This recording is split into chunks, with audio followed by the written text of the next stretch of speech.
नमस्कार दोस्तों, स्वागत है आपका आज फिर से ज्ञान से भरी एक और धार्मिक कथा में। आज की इस धार्मिक कथा में हम जानेंगे कि माता-पिता को दुख कष्ट देने वाली औलाद के साथ क्या होता है। भी किसी के जीवन में किसी जीव इंसान या जंतु की दुख कष्टों से भरी नकारात्मक ऊर्जा मंडराने लगती है, तो ना तो वह व्यक्ति जीवन में कभी महान बन पाता है और ना ही जीवन भर सुखी रह पाता है। मरने के बाद तो उसका और भी ज्यादा बुरा सफर शुरू हो जाता है। चलिए आज इस धार्मिक कथा के माध्यम से एक सच्ची घटना पर आधारित घटना को समझकर जीवन में सीख लेते हैं। धार्मिक कथा। धुंधकारी की टडीएचपति आत्मा अपने माता पिता की सेवा न करने वाला, अपने माता पिता को परेशान करने वाला, उन्हें दुखी करने वाला कभी महान नहीं बन सकता है। ऐसा व्यक्ति आध्यात्मिक मार्ग में तो कभी भी तरक्की नहीं कर सकता। श्रीमद् भागवतम के अनुसार गोकर्ण जब काफी लंबी तपस्या के बाद घर आए तो उन्होंने देखा कि उनका घर तो सुनसान पडडिडा। उन्होंने जब भीतर प्रवेश किया तो एकदम खाली था। उनका घर।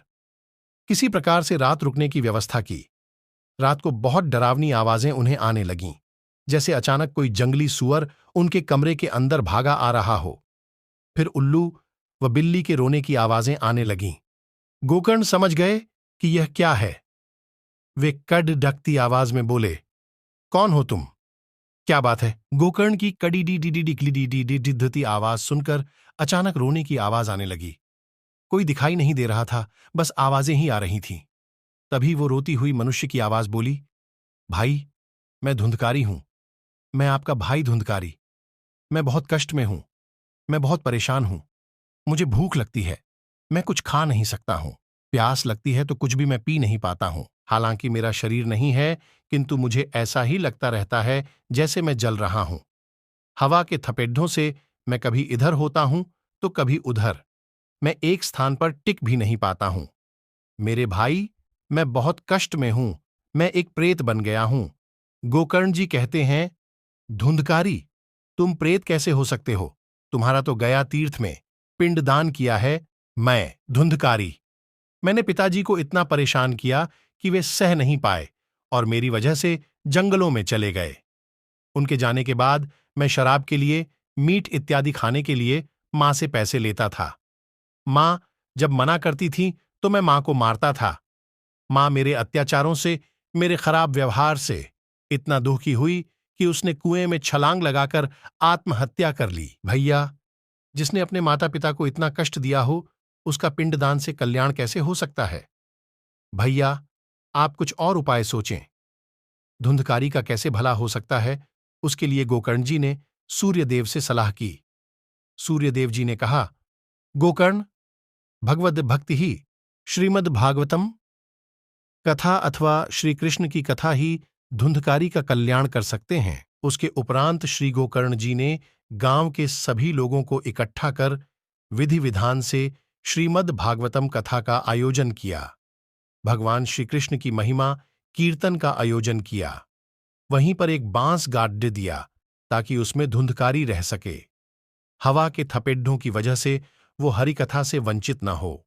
इस तरह श्री कृष्ण महिमा श्रवण करके, श्रीमद् भागवतम की कथा सुनकर धुंधकारी का कल्याण हुआ।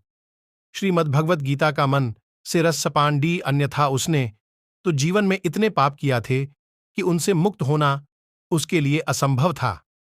क्योंकि जिन माता पिता ने हमें जन्म दिया, जिन माता पिता ने इतने कष्टों के साथ हमें पाला पोसा, पढ़ाया लिखाया, बद्धा किया, उन माता पिता की अगर कोई सेवा न करे, उन माता पिता को कोई कष्ट दे अथवा परेशान करे, तो भगवान कैसे सहन करेंगे?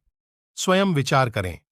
हर माता पिता को अपनी औलादों से यही उम्मीद रहती है कि वो उनके बुढ़ापे का सहारा बनेंगे, हमारे बाद उनके वंश को आगे बढ़ाएंगे, पूर्वजों की धरोहर, हमारे दिए हुए संस्कारों और परंपराओं को पीढ़ी दर पीढ़ी समेट कर रखेंगे। लेकिन बहुत से बच्चे गलत संगत में पडीडीडीएच कर अपने संस्कारों, मर्यादित क्रियाकलापों को ताव पर रखकर ऐसे कर्मकांड करने लगते हैं जिससे माता पिता बहुत दुखी होते हैं। सेवा करना तो दूर बात भी नहीं सुनते और बदजुबानी भी करते हैं। तो सोच लो, ऐसे लोगों के साथ क्या होता है। आपके पास अब भी वक्त है अपनी गलतियों का पश्चाताप करने के लिए, अपनी गलतियों को सुधारो। रोज भगवत गीता का पाठ करो, सत्संग सुनो। इससे आपके अंदर की अच्छी प्रवृत्तियां सक्रिय होंगी। आपके अंदर की बुराइयों का नाश होना शुरू होगा। मन सकारात्मक विचारों और अध्यात्म ज्ञान से भरने लगेगा। रोज सुबह शाम ईश्वर का चिंतन करो, आपका कल्याण होगा। जय सिया राम जी। उम्मीद करता हूं यह धार्मिक कथा आपको बहुत अच्छी लगी होगी। इस धार्मिक कथा को लोगों में शेयर करके आप भी थोड़ा पुण्य कमाएं।